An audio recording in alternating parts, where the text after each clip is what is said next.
Sige, open na lang bago.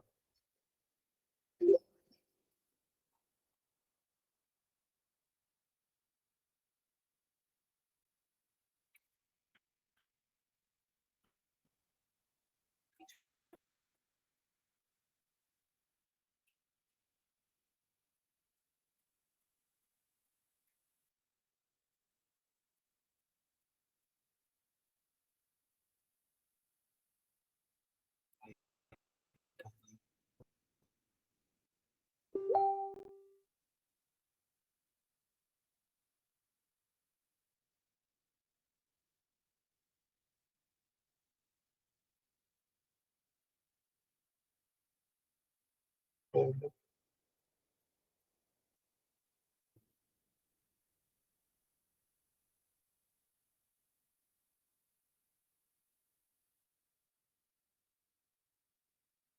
103 pala kaya, no? Sorry.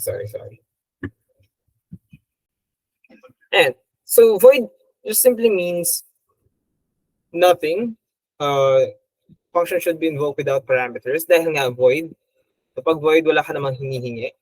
And return no result meaning wala ka namang hinihingi din sa kanya. It can be justified by the argument that if pointer was of type void, pointer will be of type void. Int is prohibited by the compiler.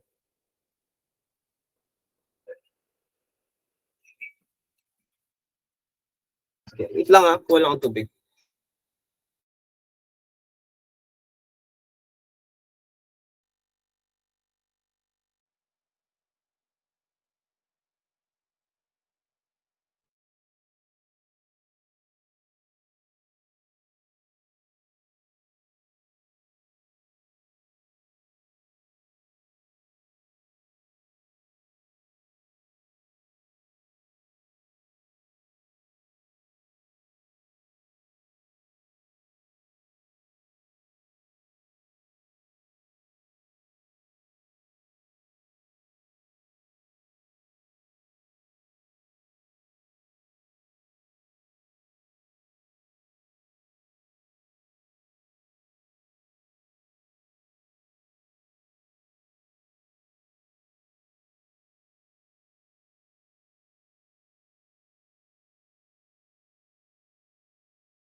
Okay, so saan na tayo? Sige. Okay, mas magigets niyo yung void down the line kapag na tayo, na-discuss na natin yung iba. But for now, void just simply means wala. Yun na yan. Okay. Now, let's proceed in memory allocation. So far, yun nga, memory management has taken place outside of our awareness. So yung mga nangyayari memory management, diba, we're just discussing yung sa pointers, sa location or sa location ng memory address niya. Pero so far, wala pa tayong ginagawang intervention. Parang gusto lang nating malaman kung nasan sila, i-assign natin yung pointer dun sa memory address na yon. Ganun pa lang yung ginagawa natin or nadi-discuss natin. Diba? Now, they appear Kapag nag-declare tayo ng isang variable, meron na agad siyang memory address. Naka-store na agad siya sa memory address. Now, we just want to know, so far, yun nga, i-discuss ng pointers is, ina-assign lang natin kung nasa memory address siya, tinatanong lang natin kung nasa anong memory address nung isang variable. So, gusto ko lang din i-take yung time na to para i-differentiate yung ampersand at yung asterisk. Okay.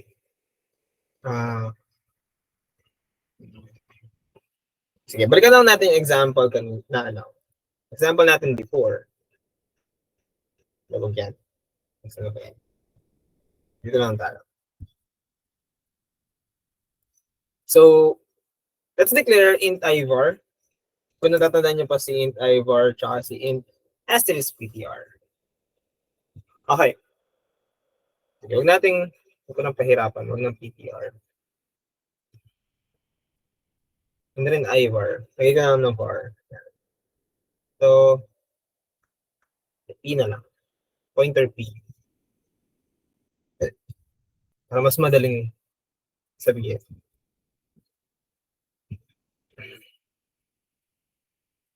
So far, sige, dito na lang. Dito na natin.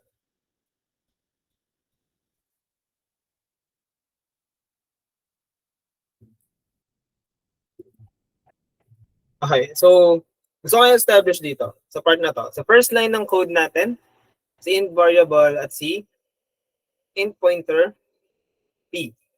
So, meron tayong dalawang klaseng variable na dineclare. Isang regular variable, pangalan niya var, at isang pointer variable na ang pangalan niya p. Okay? Anong value ni var?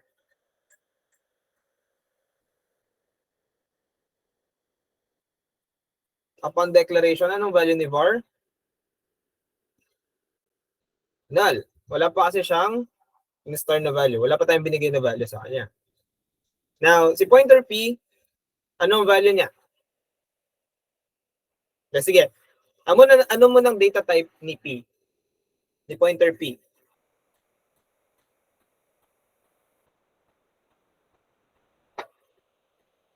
Anong data type niya?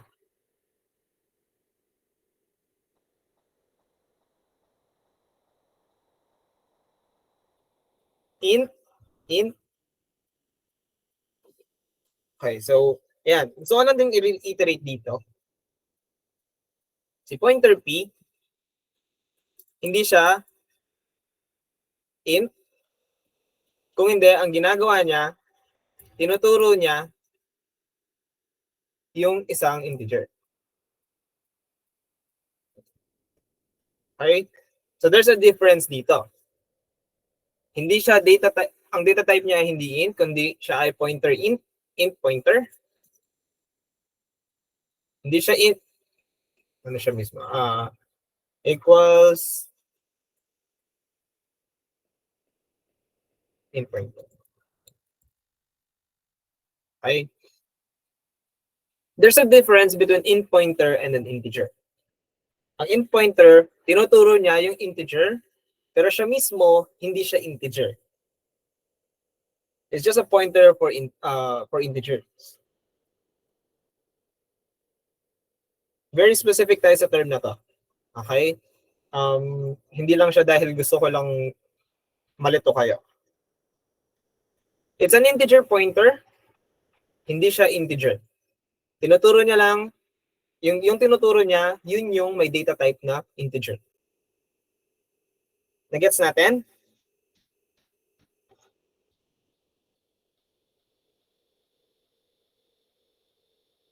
Okay, ulitin natin. Hindi siya integer, isa siyang int pointer. Tinuturo niya lang yung isang integer. Okay? Clear sa atin yan?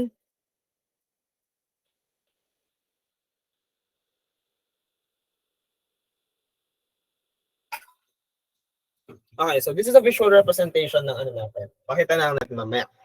So, si var, wala pa siyang value, nag-assign tayo ng 2. Okay? Okay, bago na laman yung value, ano natin. Nassign natin si p into ampersand var.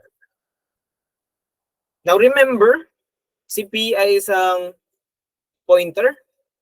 Hindi siya pwedeng magkaroon ng value. Hindi siya pwedeng pasukan ng value.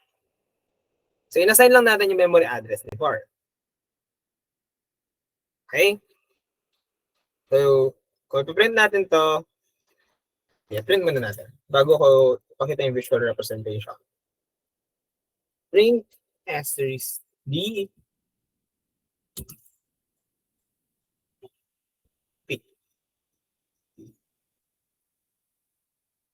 P. Asterisk P ba? Asterisk P pala. Asterisk P. Ayan. So, ito yung key difference. Burahin ko na to ha. Gets na rin naman yan. So, yun nangyari dito sa first part. Copy ko lang to.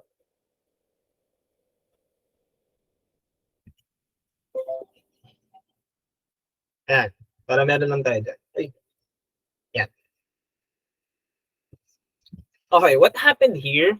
Meron tayo, nung dineclare natin si var, gumawa tayo ng container or ng box na ang pangalan niya ay var. Nagets natin? Gumawa din tayo ng arrow na ang pangalan niya ay si P. Saan, anong laman ni var? Anong value niya? Null. Null. So, ibig sabihin wala tayong laman, wala siyang ilalagay dyan. Okay? Si P, may naka-assign ba siyang value?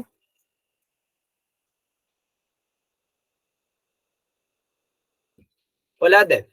So, ibig sabihin, naka-point yan, wala siyang tinuturo. We just know na it's existing. Okay? Now, when we assign dito sa second line na to, na nag-assign tayo ng value kay var, nilagyan natin ng 2, what we did is, nagpasok tayo ng value dito sa loob ng container. Okay?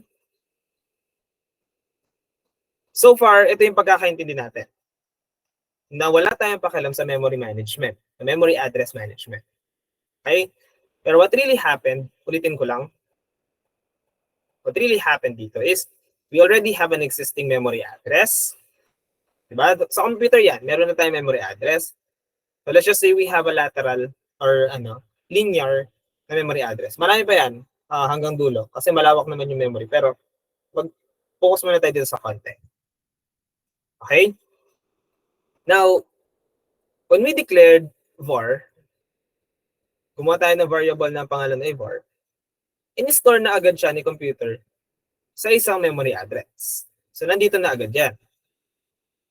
Kung nasaan man, hindi natin alam. Okay? We just know that nilagay siya sa isang memory address. Gets natin? Nagets natin so far.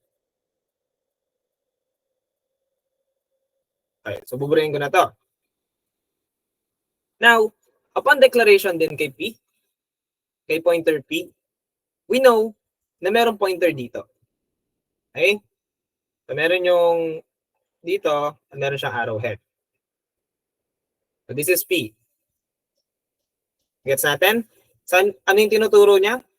Okay, mas maganda siguro ganito yung pagkakadrawing natin kay P. We just know na it's pointing to something. Yeah. Pero anong tinuturo niya? So far, wala pa. Okay? Gets natin yung dalawa?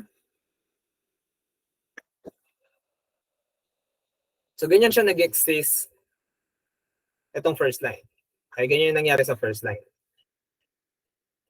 Now, we assigned var1 to contain 2. So, pinasukan natin siya ng value na 2 dito. Nagets natin hanggang dito.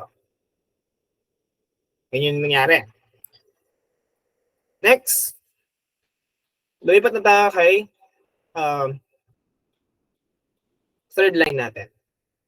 In-assign natin kay P yung memory address ni var1.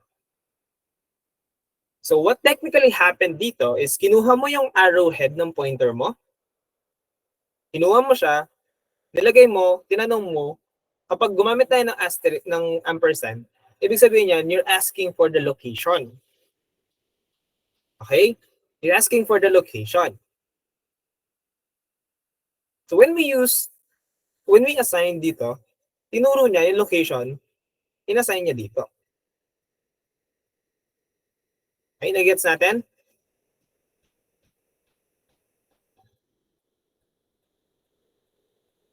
Okay. So, eto. Sige. Pakita ko lang din yung importance ng isang ampersand. So, imagine we declared intex. And then, nag-scanf tayo. We set na yung value dito. By the way, baka mag-extend ako ng ilang minutes because kailangan natin tapusin, naghahabol tayo sa meetings natin. Okay? Mga 30 minutes, ganun. Kasi after na itong meeting na to, last meeting na lang natin ng Monday. And then, defense nyo na. Yun sa final project.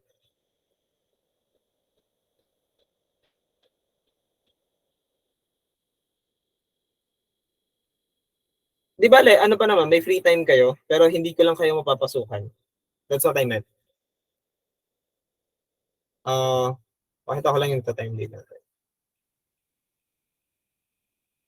Eto, nandito tayo ngayon, 29. Next meeting natin, Monday, tsaka Wednesday. Ang defense nyo, di ba, is 11, itong week na to. Tapos, finals nyo na to. Di ba? Ito na yung finals nyo, ito yung defense nyo, and then, wala ako sa school ng 6 and 7. So, hindi ko kayo mamimit ng Wednesday. Ang last meeting na lang natin is sa 4.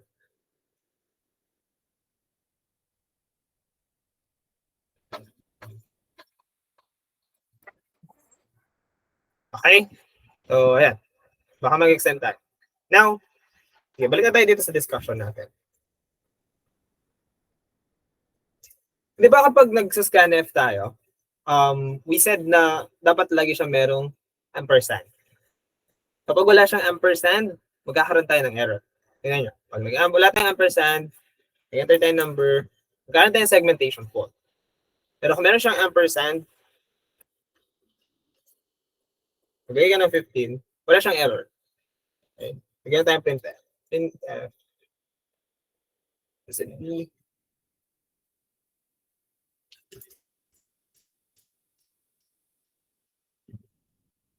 I-print niya yung 15.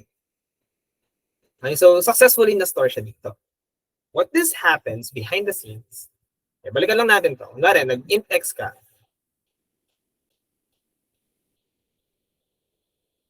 Copy ko lang.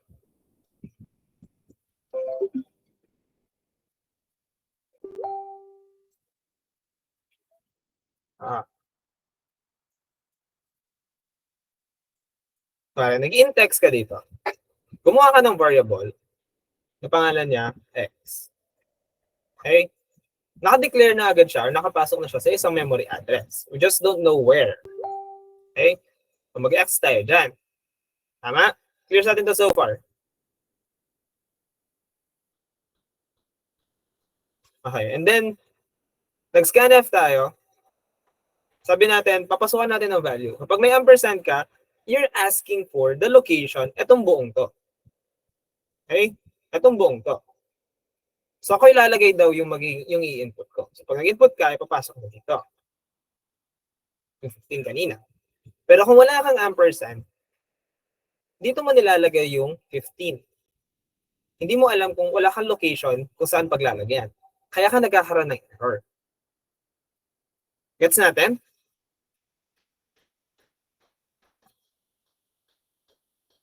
Hindi. Naligaw na.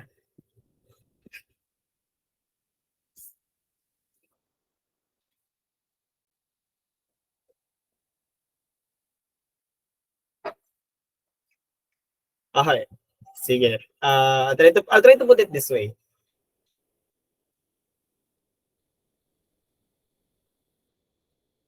Kapag may ampersand ka,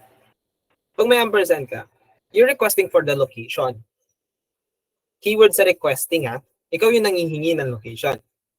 Kapag ampersand, requesting. Kapag asterisk, you are pointing. Nagets natin? Yan muna. Huwag niyo muna isipin itong wala at meron. So, both of them involves direction. Kay ampersand, ang direction niya papunta sa kanya. Kasi requesting. Kapag asterisk, you're pointing away. So it's a forward direction. Kay memory location, kay ampersand, you're requesting for the memory location. That's why it's a backward or papunta sa kanya. Nagets natin? So if it's a flow, ganyan siya. Andito si ampersand, andito si pointer, si asterisk. Nagets natin? Hindi siya pwedeng mag-other way around. Hindi siya pwedeng magbaliktad na ganyan. Hindi ito pwede. Kasi, ito nga, nagre-request siya lagi. Nagre-request siya lagi. Ito, nagtuturo siya. From their keyword, pointer, taga-point siya, papunta doon. Okay, nagets natin?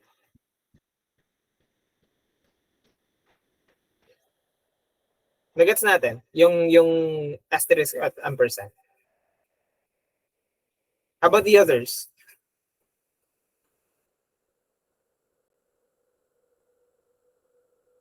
Okay. So, dito naman tayo. Kapag may ampersand ka dito, para mo sinasabi, saan ko ilalagay yung i-input mo? Okay? You're requesting for the location kung saan ko ilalagay yung i-input mo sa scanf.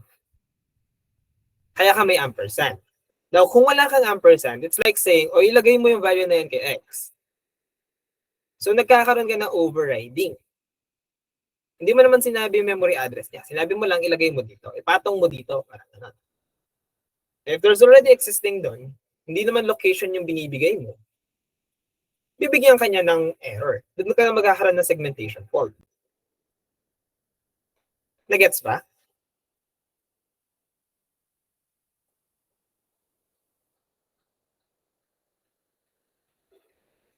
Okay, sige. Sige, ito. We'll have, siguro, hopefully dito, magkaroon tayo ng better understanding. Wala, nag-refresh. Ulitin ko yung sinulat ko. So if we have int for pointer p for equals 2, p equals ampersand for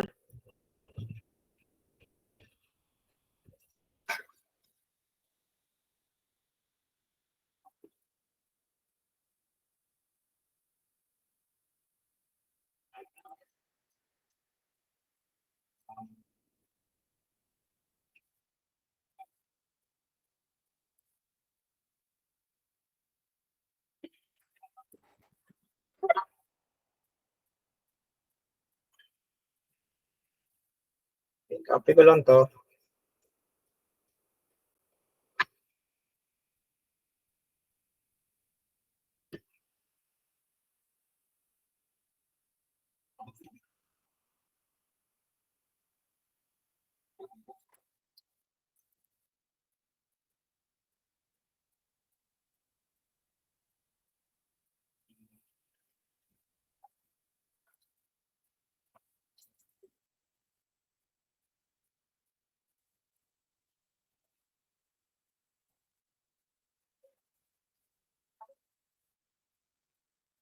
Okay, sige. Ito na. Nakita ko na yung kung paano ko siya explain sa inyo. So, mapapansin nyo, doon sa ginawa ko, kung nanonood kayo, this is okay. Diba, we've established naman na ito magra-run talaga to. Let's do program tracing lang tayo. Var equals to P equals location ng ampersand var. Kasi nga pointer si P. So, tinatanong niya kung saan niya ituturo si var. In this case, tinuro niya dito. Ay var. Okay, so every time na mako-call nun si asterisk P or si pointer P, tuturo niya kung ano yung value nung laman ni var. Kaya nung kinall siya dito, in-invoke siya dito, tinuro niya yung location ni var. So what happened here is si P, i-connect daw natin kay var. So merong connection to. Now, we just don't know kung paano yung flow. Dahil meron kang ampersand dito, di ba nga, papunta sa kanya, backward yung flow, kapag meron kang ampersand. So, kinukuha ni var yung arrowhead nun, papunta sa kanya. Nagets natin?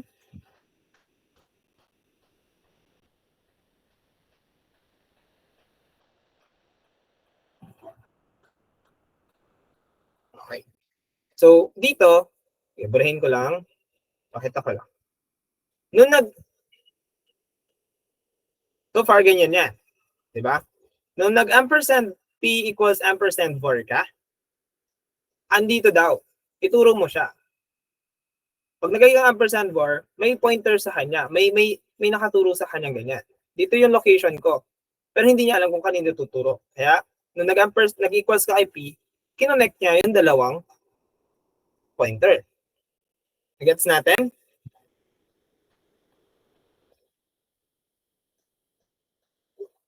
You're just saying na meron kang location dito. Di ba kay ampersand nga, yung flow laging papunta sa kanya. Nung nag-assign ka, nagkaroon ka ng assignment dito, doon sila nagkaroon ng connection.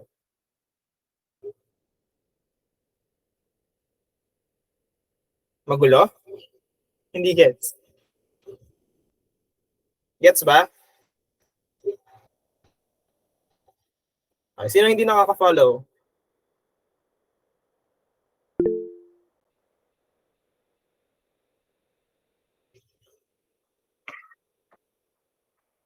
Okay.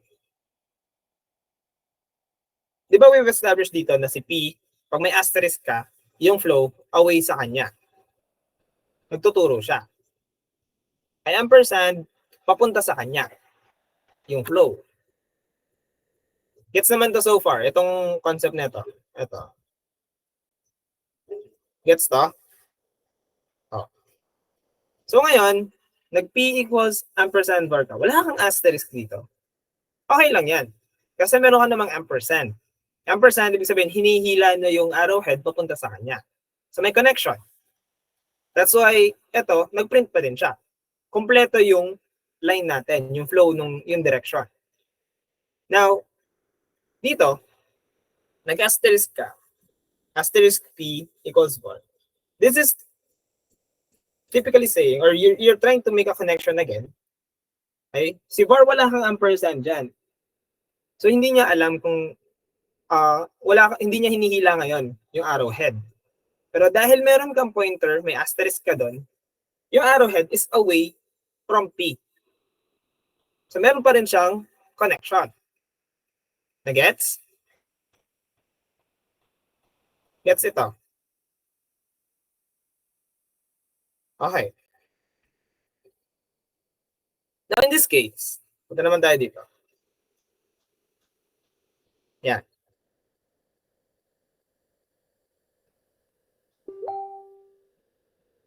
Ito naman.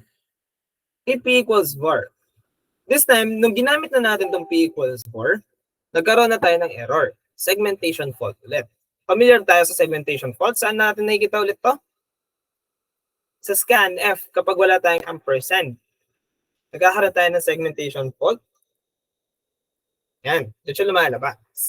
So what happened here, kung gagawin natin siyang parang dito, yung sa ginawa natin sa mga yan, si P, they're trying to establish a connection between P and var. Pero this time, wala tayong asterisk. So, hindi natin alam kung away ba siya kay P. Hindi natin na-establish na away ba siya kay P. Wala rin tayong ampersand. So, hindi natin alam kung nire-receive ba siya ni var. So, ganyan lang siya. You're trying to equate them both. Or you're trying to assign yung var kay P. Pero walang connection. Walang direction, kumbaga.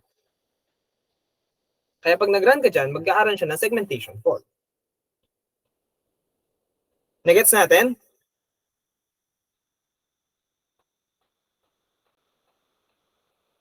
And this is the same kapag wala kang ampersand dito. Hindi alam kung kunwari nag-assign ka ng value na 15 nga. Nag-assign ka ng value na 15. Pag enter mo ng 15, yung 15 nandito, you're trying to take up hindi yung location.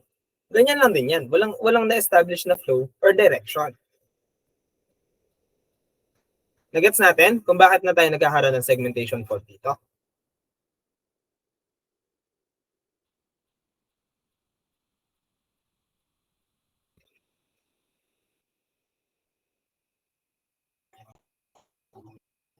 Okay. So that's about it dun sa ano natin. Now, let's proceed with memory allocation. Memory allocation, yun nga, they appear as soon as they have been declared and disappear when their program ends. So yung memory addresses na nilalagay natin, ano sila? Dynamic or volatile. Natatandaan natin to. Di ba kapag pagka-declare pa lang sa kanila, meron na nakastore na sila sa memory address. And then, pagka-terminate, pagdating kay return 0, nabubura na lahat to. So wala na to, hindi na to nag-exist yung mga yan. Nagdi-disappear na sila. So kapag nirun mo ulit sila, panibago na naman yung memory address.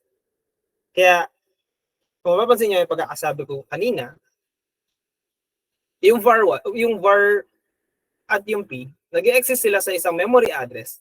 We just don't know for sure kung ano yung address na yun. Basta we know na they are existing. Now,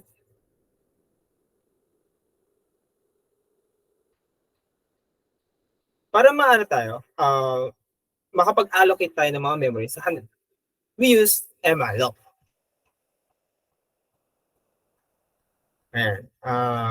To manage the allocating and freeing of memory, the C language provides a set of specialized functions. Here, we'll show you two of them. We don't need to go into too much depth because you just need to understand the main rules. Since nasa fundamentals pa lang naman tayo ng programming, we have to know or we have to understand yung memory allocation. First function is used to request the memory block of the specified size. The operating, ayan, na-discuss na to before, which is the size of, yan, sa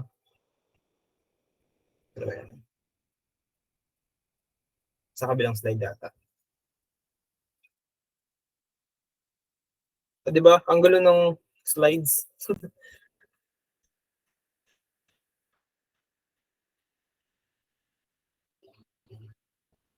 Ito yan.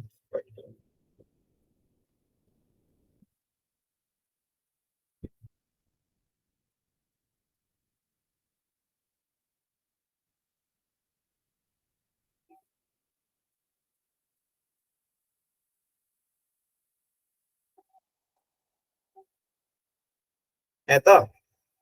Size of.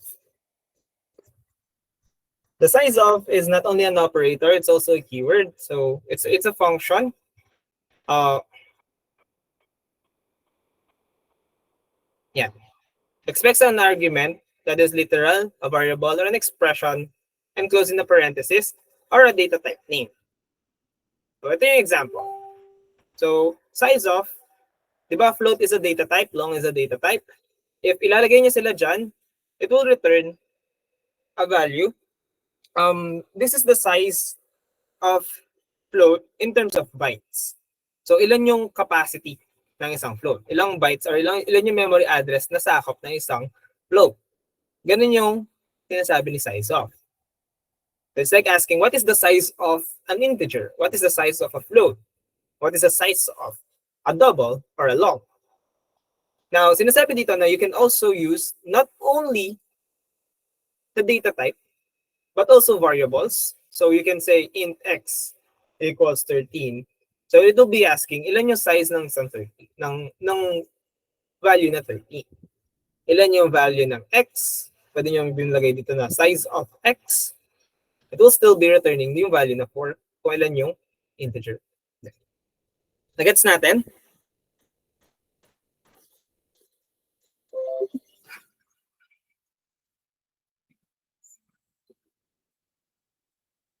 Size of is asking, it's returning a value in terms of bytes. So there are, parang sinasabi niya dito na maximum of 4 bytes, yung isang integer, you can store up to 8 bytes sa long. Ganun lang yung sinasabi niya dito. So if you're going to put x dito, ilan yung maximum capacity ng x na kaya niyang i-hold? So you can store up to 4 bytes for value of x. So, nagets natin?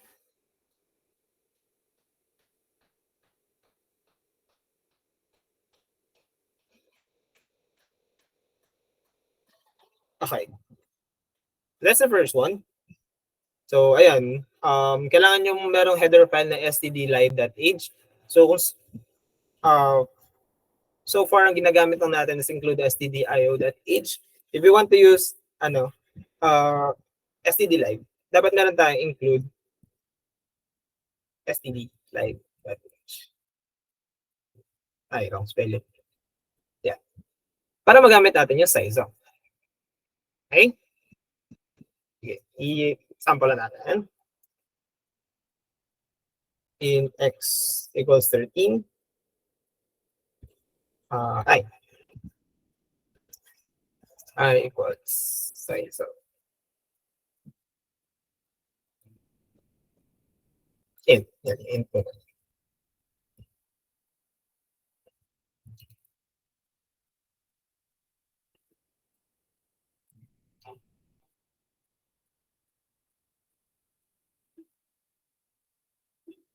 Yan, 4. Ibig sabihin, 4 bytes yung size ng isang integer. Nagets natin? Naka-follow?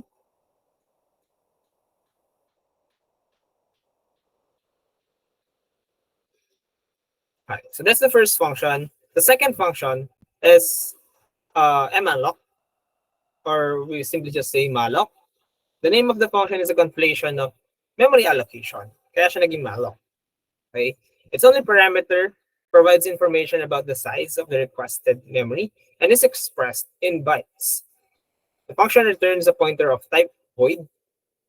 Ayan. Since na-discuss na rin naman natin yung parameter and arguments, so si malloc, int size, ayan siya. Yan yung syntax niya. So yung name, so si name, malloc, and then dito yung argument. So under argument, kailangan integer siya, which is kung ano yung size nung gusto nyo i-allocate na memory sa kanya.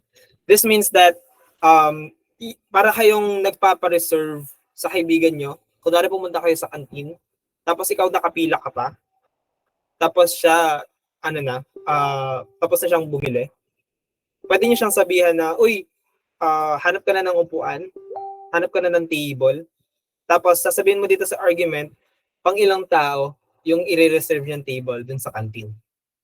Ganun ang ginagawa ni malloc. Nag-allocate siya ng memory para dun sa isasabihin mong size.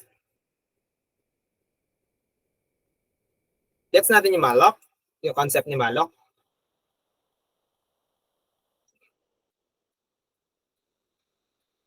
Hindi.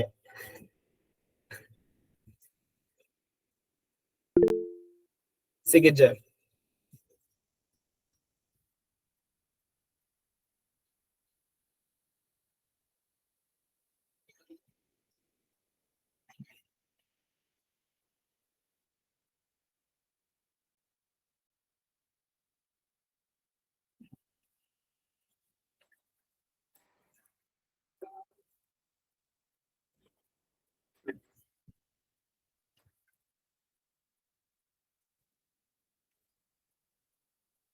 Okay.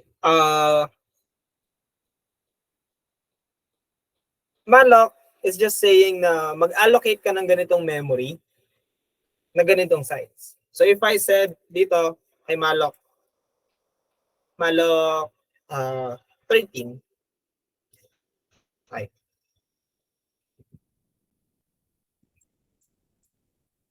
Malloc 13, you're saying na mag-free ka ng memory na 13 bytes.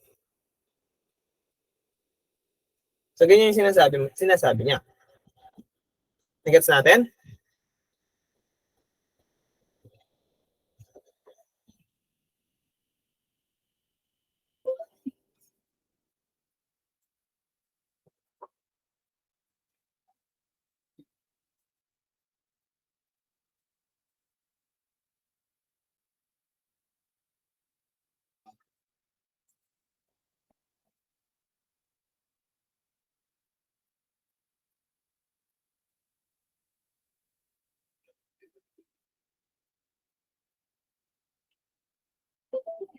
Sige, to give you an idea or ano, pagsamahin natin si Saizo tsaka si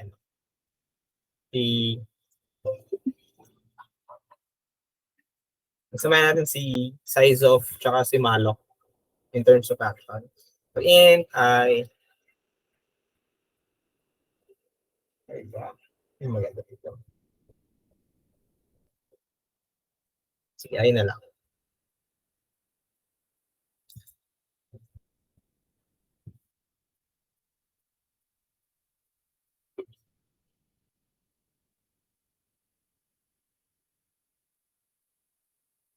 So, kunwari, so far, di ba pag nag-add tayo ng dalawang numbers, hard-coded na dapat dalawa lang. So, this time, try naman natin na we can say kahit ilang numbers yung gusto natin ipag-add. So, we can do that through malloc kasi you're allocating n number of times. So, wala, you want to add 3 numbers. Nilagay mo 3. Mag-allocate ka na ng 3 memory na in time, gagamitin mo din siya. Papasukan mo ng value, assignan mo ng value based dun sa scanf function natin.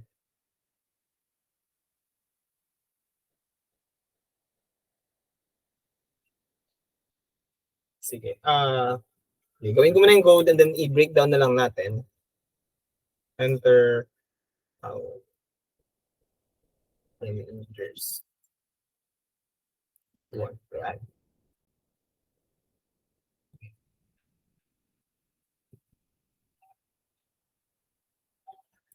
Percent D. Percent n times. So, n times is the number of times na mag-request ng integer sa'yo si computer. So, in asterisk p, which is the pointer.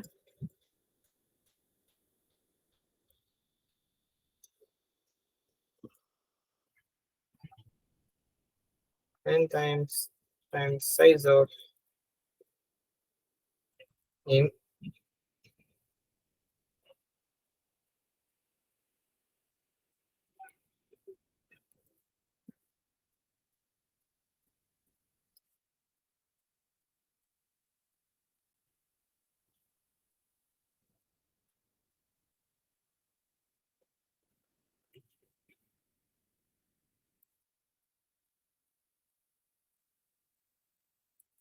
Ito, para lang siya, kapag nag-null yung memory, wala kang pinasok, mag-exit siya.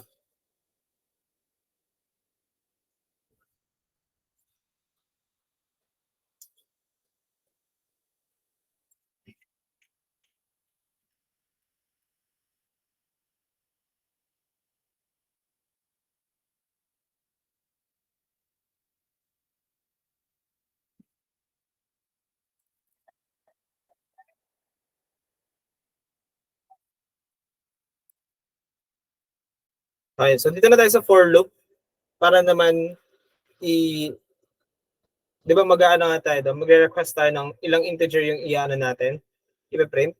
Tapos pag nag-enter tayo ng 3 or 5 or anything, maglo-loop siya n number of times, depende sa kung ilan yung pinasok nyo dito, and then it will be asking for you to enter the integer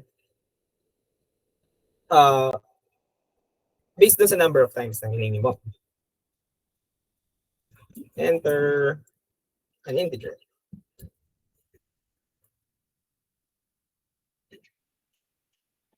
And then scanf. There's a D,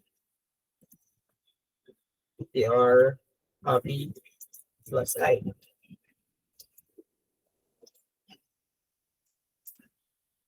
So once na-store na natin sila sa memory address, i-print naman natin.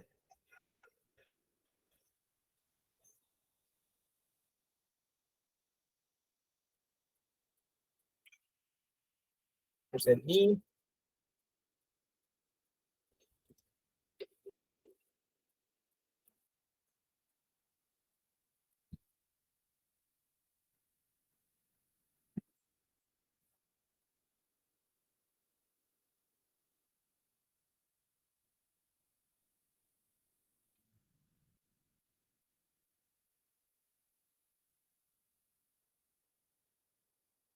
Okay. Dapat nakaano siya. Yeah. Okay. So ito. Enter how many integers you want to add or i-print. Sige, wag na palang i-add. Print na lang. You want to show.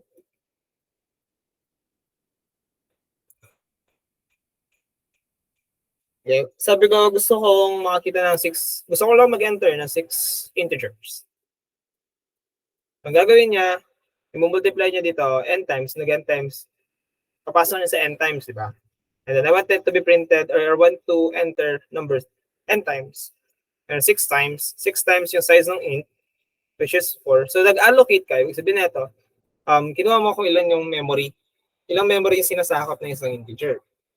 And then minultiply mo sa number of times. So you multiply it 6 times. So that you can store 6 integers for this size. And then you use the malloc function to allocate a memory na ganun kalaki. So this is 4 bytes for each integer. This is already 4 bytes. And then you said n times 4. So meron kang 24 bytes na naka-allocate for an integer. Nagets natin?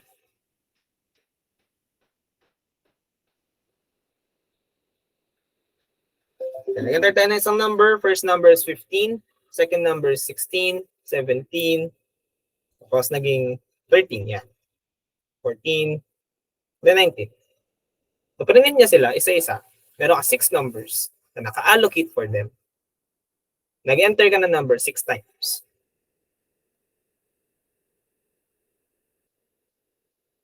Nagets natin?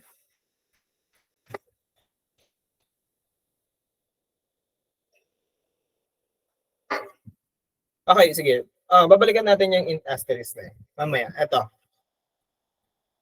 Pero so far, yung concept ng malloc gets natin. Eto, yung malloc at kung paano sila ano natin.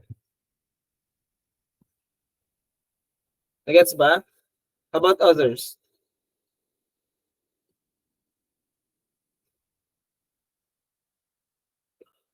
Isa pa, sir. Ano? Sorry? Isa pa po. Isa pa? O sige, balikan lang natin. Ginamit natin yung size of to check kung ilan yung mini-measure, ilan yung sinasakop, ilan yung ginagamit na memory address ng isang integer. Kasi regardless, para kang naglagay ng box. Ano ba? Ay. Yung integer, kahit na ang value lang ng integer mo is 1, it will still be covering the memory address for 4 bytes. Okay, kasi para kang yun yung memory address na para sa kanya lang. Nagets natin yung size of? O, yung size of muna. Gets natin yung concept ng size of.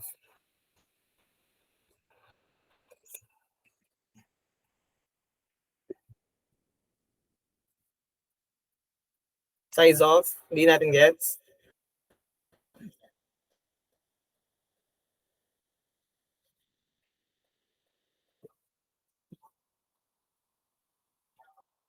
Size of is used to measure kung ilang bytes yung ginagamit ng isang data type na int. So in this case, they have like 4 integer uses up to 4 bytes. Kaya siya nag-return ng 4 dito.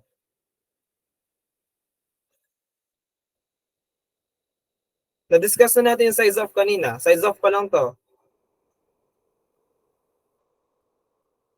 Sabi niyo kanina, gets na to.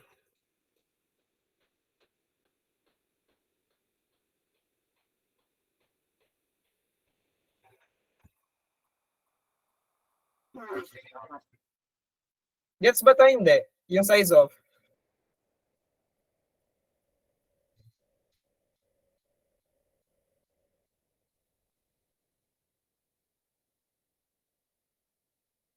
Gets yung size of o hindi?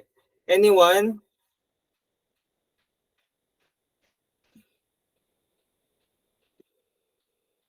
Si Christian, si Raymundo lang yung ano.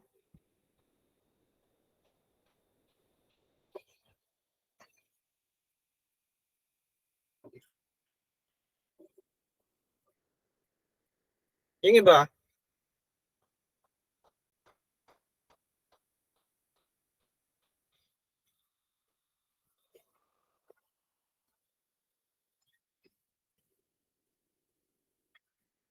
Okay, size of, it's a function na nag-ask kung gaano karami yung isang bytes ng argument na nasa loob. Nagbigay pa akong example dito. Di ba? Okay, mag-isa pa tayong example. Isa-isayin natin lahat to.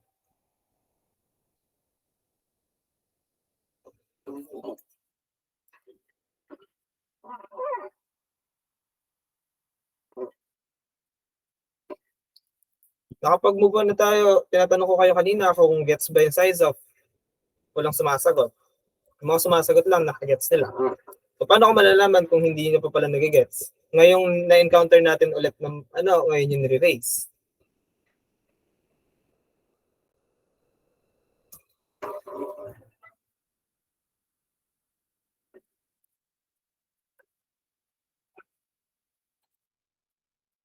So, ibig sabihin nito, pag nag-int I, gets naman to, nag-declare ako ng variable na I.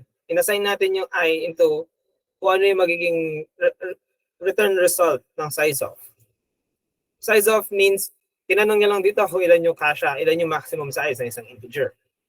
Ilan yung size ng isang integer. Means 4 bytes. Blank bytes. Yeah. So 4 bytes daw ang isang integer. So sa float naman, pagpapalitan natin yan, 4 bytes din daw yung isang float. Ang isang long, 8 bytes. Ang isang double naman,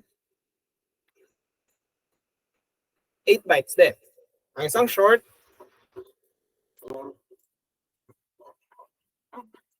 ang isang short, 2 bytes lang yung kailangan niya. Kasi short nga siya. Mas maikli siya kina integer at kay float. And kay character naman, size of character is 1 byte. So gets na natin yung concept ng size. Size of. Yes po, sir. Okay, nag-declare tayo ng int x equals 13. Yan. Lagyan mo dito si 13. Size of 4 bytes. Kasi ano si 13? Integer siya. So dahil integer siya, para niyang pinalitan to ng integer ng ganyan. Pwede mo din gamitin dito si x. It will still be returning 4 bytes. Kasi nga, si x ay isang integer. Nagets natin? Yes po, sir. Gets na ba? Lahat.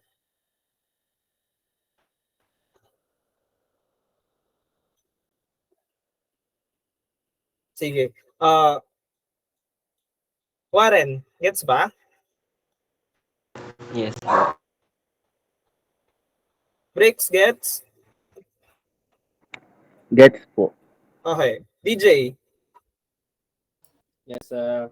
Christian. Yes po, sir. Okay. So, etong part na to, gets natin to. Etong part lang na to. Ito muna, yung naka-highlight lang. So what this is saying, etong naka-highlight, 'di ba nag-ask ka nga dito, ilan yung gusto mong integer na i-type or i-show? I said 6. Tinype ko dito, 6. Di ba? So dahil may 6 ako dito, nag-multiply siya ng isang size ng integer. So mag-allocate ka daw nung kung gaano karami yon. 6 times ilan yung size ng isang integer? 4. 4 times 6, 24. So nag-allocate daw si computer sa memory address niya ng 24 bytes para dun sa 6 na integer na ipapasok natin. Gets natin?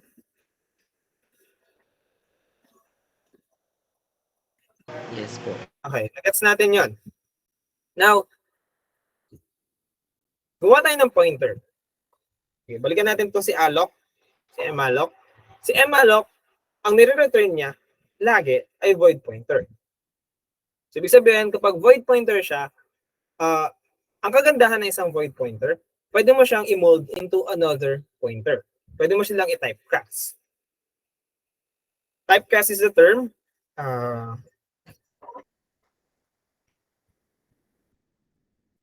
Pag sinabi natin typecast, this is converting it to another type.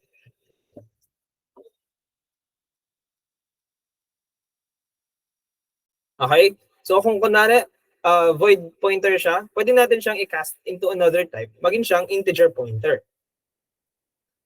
Okay? So kaya tayo merong int dito. Yan. Because we're explicitly converting yung void pointer. Ang return result kasi ng malloc function is a void type. Void pointer. Kapag void pointer, wala. Diba? Kasi ang ginawa niya lang, nag-allocate lang siya ng space doon. Pero hindi niya pa nilalagyan ng value. Kaya, naging siyang integer pointer kasi integer itong si %p. Now, for an %p, dahil mag-a-add ka ng i dito based sa index ng i, 0 dito, kaya natin siya ginawang integer pointer. Diba sa arithmetics pointer? Ano ba yan? Hindi ito. Dito, sa arithmetics pointer, pointer plus integer will result to another pointer. So yung visual reference nito, kung ito-drawing natin,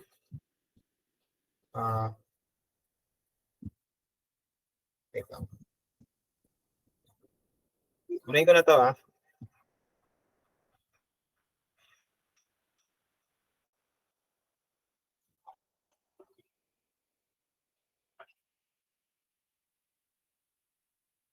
So what this does is, nag-allocate ka ng isang integer na may 6 na size.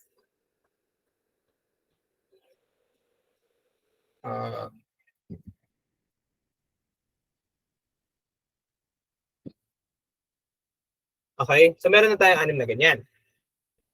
Yan yung in-input natin dito. Nung lang ma-alloc ka dito. Okay? Meron ka ng integer pointer dyan. And then, yung first pointer natin,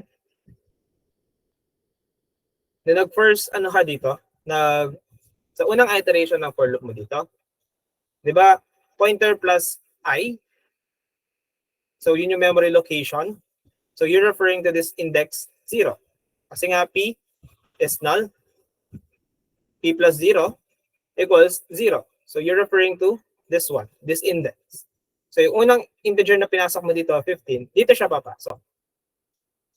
Now, take note, tingnan nyo to, yung scanf na to, wala siyang ampersand. Bakit kaya?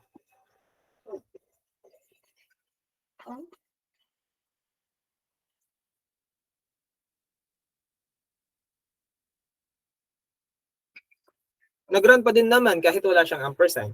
Bakit kaya?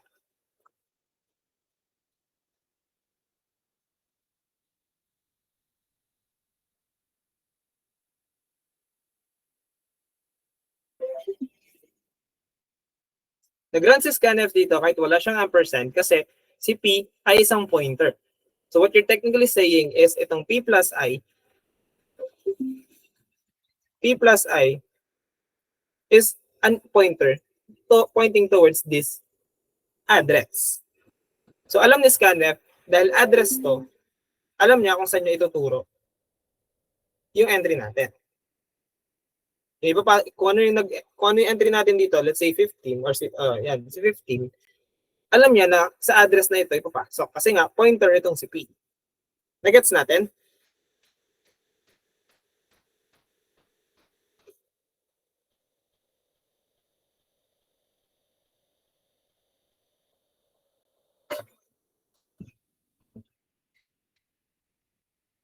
Okay, sige. So that's memory allocation for you. Yan yung ginagawa ng isang memory ng malloc. Initially, ang return result nito is void pointer, pero pwede natin siyang i-typecast into a different type. Ginawa natin siyang integer pointer para makapag-process tayo ng operation dito sa index. Kasi pointer siya ng integer. Okay? So ipapasok natin nun is for an integer. Itong pinapasok natin dito, integer to, kaya ginamit natin dito sa pointer is integer. Nagets natin?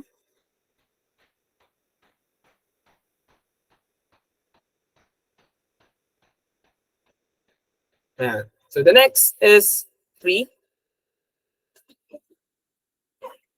Itong free, what this does is, it does not return any result, kaya siya void. Pero, ang ginagawa niya, tinatanggal niya lang yung memory address, yung mga location, mga memory address na naka-allocate dun sa pointer.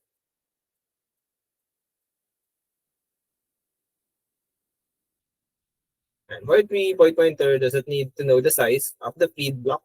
You're just releasing yung allocated block na yon. So para mo sinabi, di ba meron ko may laman yan. May 14 dyan, 16, ganyan. May laman yung mga block na to. This is, ilang bytes ulit to? 4 bytes. Ito isang buong block na to. Bakit? Bakit siya 4 blocks? Bakit siya 4 bytes? Kasi integer siya. Tama. Ang isang integer, sumasakop siya ng 4 bytes. So, kapag nag-free ka, gumamit ka ng free na function, what you're essentially saying is, may ilalagay kang pointer dito. So, nilagay mo asterisk P. You're saying na, tanggalin mo yung laman nito. Lahat yan. Burahin mo yung buong 4 bytes na yan. Para lang malibre na siya. Nagets natin? This is essentially iba sa pag-override ng value. Kasi there are times na, kunwari, nag-allocate ka ng 6 blocks, 6 integers, pero ang ginamit mo lang is 3. So may naka-allocate ka na, may natitira ka pang 3 block. 3 memory addresses na libre pa dito. Hindi mo siya pwedeng i-override kasi nga gusto mo lang siyang malibre lang, ma-free up yung space na to. Nagets natin? Kasi pag in-override mo, pinatungan mo lang siya ng panibagong value. Hindi naman siya nabura, nilagyan mo lang siya ng bagong value. Kapag free, nire-release mo na. Hindi mo lang siya pinapalitan. Nagets natin?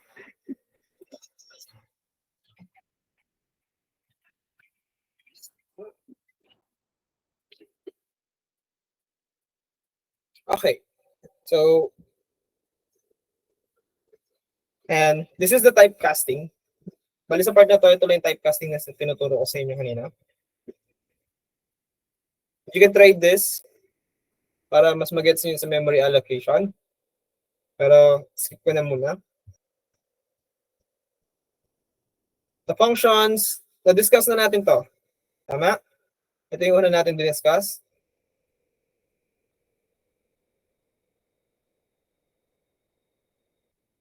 Yan. Hanggang dito, di ba, na-discuss ko na?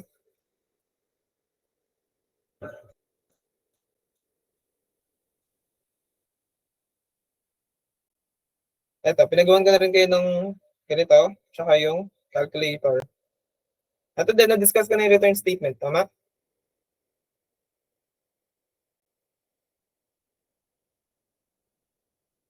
Pati itong local and global, na-discuss ko na to, di ba? Yes, sir. Okay, parameters, tapos na rin ako dito.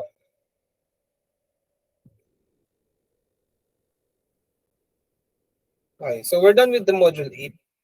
Tapos na tayo sa lahat. Ano na lang, ito na lang yung last module.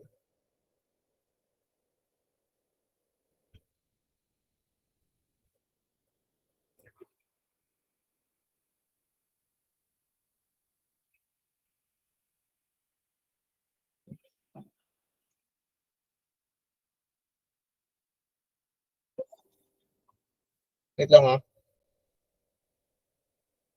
Just making sure na wala tayo pa na list.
May question ako. Andiyan pa ba si Danica?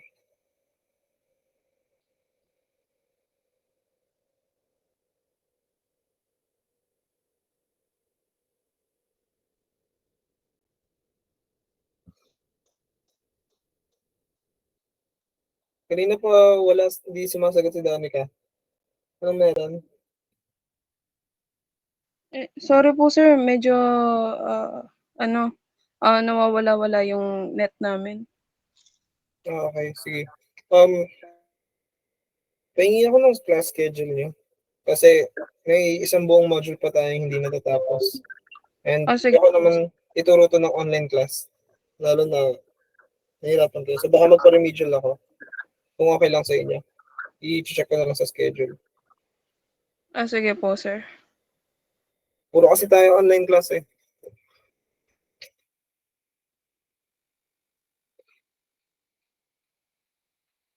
Sige, pahinga na muna kayo ngayon. I'll just, sige, breaks, ano yan? Sir, yung sa project po namin, paano po namin i-connect yung C sa database? Yun pa yung isa ko yung tuturo sa inyo sana. Mas maganda kasi kung face-to-face kung matuturo sa inyo yan para nakikita ko yung error nyo. Matulungan kayo mag-debug.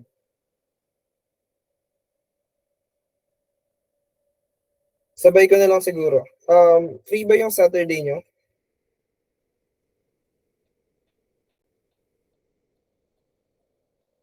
Ano po, morning po sir. Ay, oo, tree planting pala, no?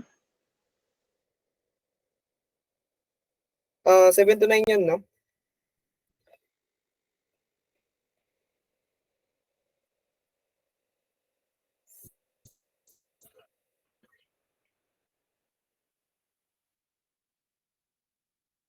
Tama ba? Anong oras yung tree planting nyo? 5 AM po yata yung call time namin, sir. Okay, sige. Sige, hapon, pwede din. Mga 2 p.m. Okay lang kayo nun?